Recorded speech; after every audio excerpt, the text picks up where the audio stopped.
Good. Thanks for having me on here.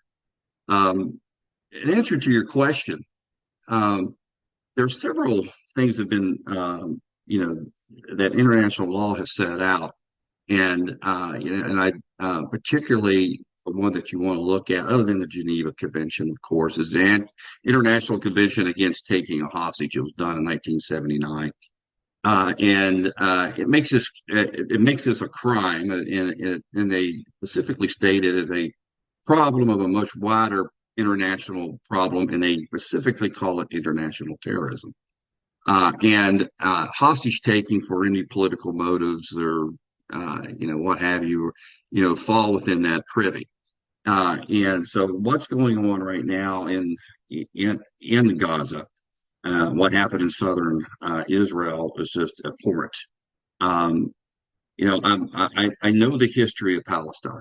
I'm a student of the Sykes-Picot Agreement, 1912, and later on the Balfour Declaration of 1926. And it's always been my academic opinion, and I wrote my thesis on this, that the problems that are currently happening, even though these fights are ancient, they actually predate these agreements.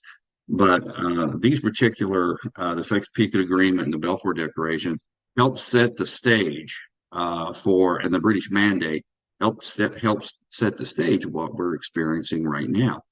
And there up until this attack was launched, Palestine had probably they could make their points, and it would be legitimate on some of those points, particular treatment and so forth of that nature.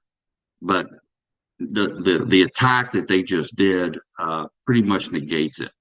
Uh, the people that I talked to, military leaders, political leaders, the people themselves that I talked to in the region, both Jewish and Arab, are just surprised at how vicious this was. And the Israeli response is going to be massive, as we already know. We're seeing it. If you look over my shoulder, I'm watching the live feed from Gaza, and there's a couple of fires right now that are raging. And it's sad that this happens because civilians get pulled into this. And what makes this particular, other than the methods that were used in the killing of the Israelis, was the fact that this was a whole scale kidnapping, very large in number, very vicious.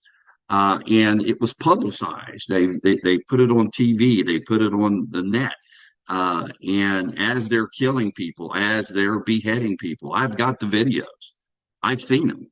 So I'm talking from 100% Hmm. conviction. That I have seen the beheading videos. I have seen the murder videos. I have seen what they've done with the hostages after they got on the other side of the wall, of the fence, and so forth. And that is a clear violation of international law. And unfortunately for the Palestinians, the nature of this attack has delegitimized some of the legitimate things that they had. It overshadows it, and that's sad. And it's going to foster hatred for generations. This is going to be generational, and I'm not shy about saying that. And I've said this very publicly. I've said it on the different social media sources when I've been asked this from other sides. It says, this is going to be total war, and people are going to be hesitant to pull Israel back like we did about 10, I think it was 10 or 15 years ago. We were able to pull the Israel back from their massive assault, and that was a much smaller terrorist attack that they were responding to. This is unprecedented, and the Israelis did something very new this time as well. They declared total war. And in international law, you could declare total war. Then you're abiding by a wholly different set of rules. And that's where the Israelis find themselves right now. Now, if you want to look at the much wider geopolitical sphere, that's going on right now, this plays in globally because you look at the discussions that I'm having right now is okay, the timing of this. Why did they launch this when they did? And I think the answer to that is because of the Israeli and the Saudi agreement was just, it was they were very close to concluding that. MBS was, I like MBS a lot. He's not afraid to go places where other rulers were afraid to go. And he's still traditionalist, but he's extremely modern. And I really admired that about him. And that agreement was just about ready to be signed. And then you had the $6 billion that we gave to Iran. Iran is a big player in this. And I don't care what the Biden administration says. I don't care what some people like to say. Iran is a big, big player in this. The arguments that I'm having on that front, I have dealt with municipal, state, and national budgets. Right? I I know funds are fungible, meaning that if I have an account, a general fund account, and I know that I'm going to get $6 billion money from the United States government into my account, I'm going to move my $6 billion somewhere else and use it for something else, or I'm going to leave it in that account and withdraw little by little by little as I need it for other projects. Other than what they were earmarked for. In international finance, when earmarking doesn't work. It's not binding. In national politics, it is. The Russians are very much happy about this, and they see this as a timing because a lot of what has been lost in the minutia of this horrific attack, and now this overwhelming response that Israel is going to do, and the overwhelming humanitarian crisis that's going to follow this. At the same time this was all going on, Russia launched a massive but ill-planned offensive in Ukraine, and it stalled. The casual. I saw the casualty reports yesterday. Yesterday, Russia lost almost 60, 70 armored vehicles in that assault, well over 700 men.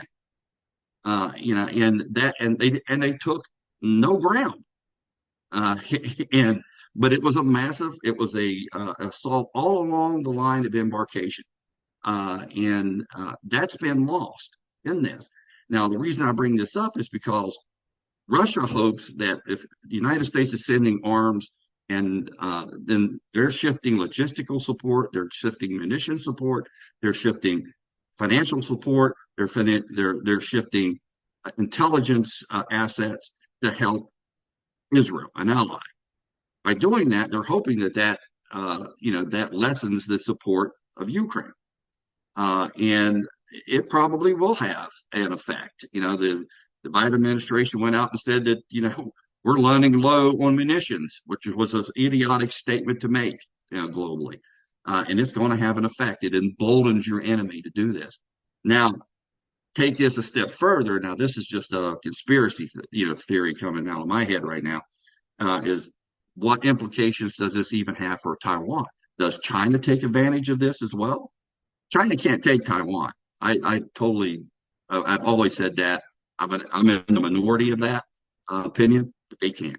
But they can really cause an international incident that is going to be overwhelming in itself and have global implications. So this fight that's going on right now in Gaza could very easily have global implications, and probably already has, because of the external partners that are doing this, like Iran, and maybe even China, but I doubt that. Russia, and I think Russia Russia didn't have any part in this, even though there are reports that the Wagner Group did train some of these Hamas fighters.